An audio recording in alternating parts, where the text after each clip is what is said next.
All right, and tell me your name and what you do. My name is Cami Zea, and I am a writer and hand lettering artist.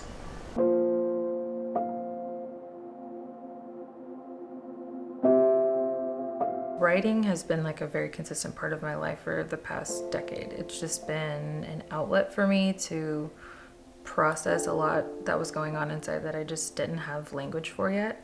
It's just kind of been this like partner to therapy as far as taking care of myself.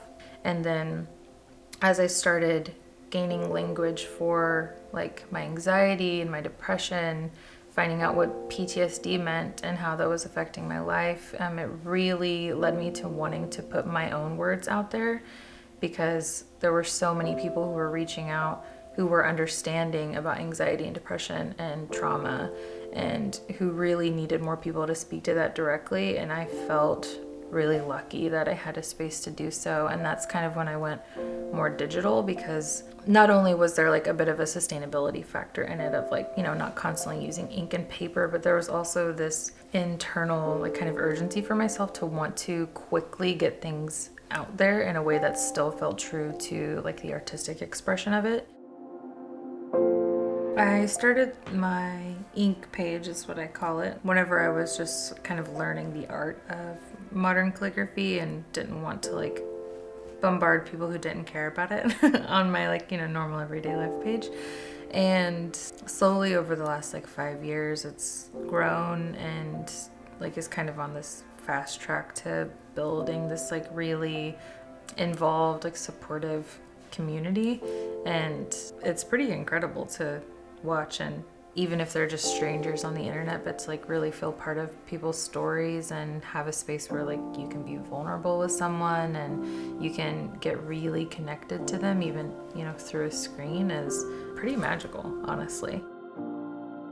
Anytime that I share anything mental health related, there's always someone who reaches out who is grateful that I found the words to share in a similar experience that they're having. And that is actually really big for me, because I think the hardest thing with mental health is that it feels very alienating. Like, it's the gift of the internet. Like, as not awesome as the internet can be, it is like the gift of social media is to create a space where people feel like they're not alone and feel like they're part of something that's actually helping them grow and helping them heal.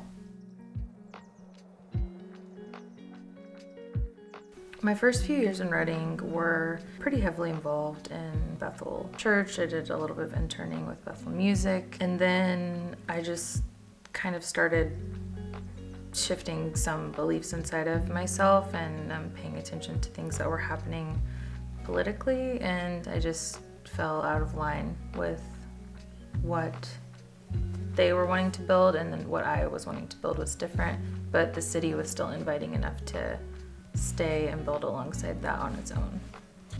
Orange, where I grew up, was a predominantly white community, and I think that was something that was helpful, honestly, whenever transitioning to kind of plant roots in a city like Reading. It felt familiar in that way.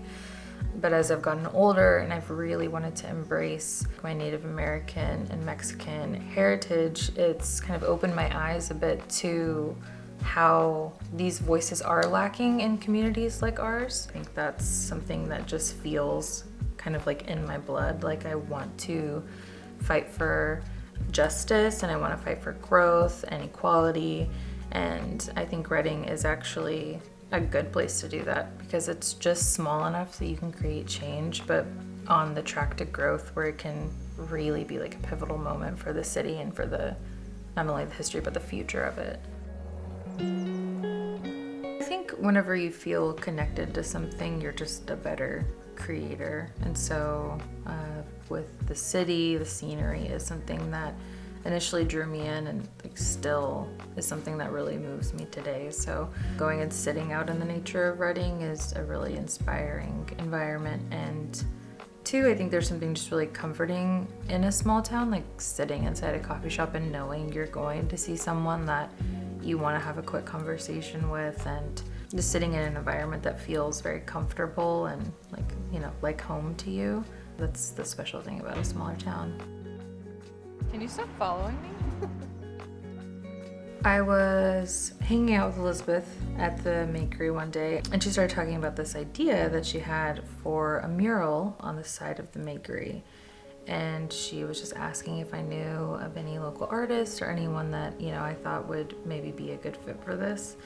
And that evolved into myself and Don Verhey, like actually designing the mural together and, you know, picking out paint swatches and brushes and just throwing that thing up in dead heat in August. And it was awesome. And I would do it again. Once I moved downtown, that's whenever I felt like I really lived in Reading. You know, before I felt a bit like a guest. I felt a little one foot in, one foot out. But to me, like the jewels of Reading are here downtown. To me, the city of Reading feels young. Like it feels like it's kind of just getting built and it's like kind of just starting on the track for like real growth.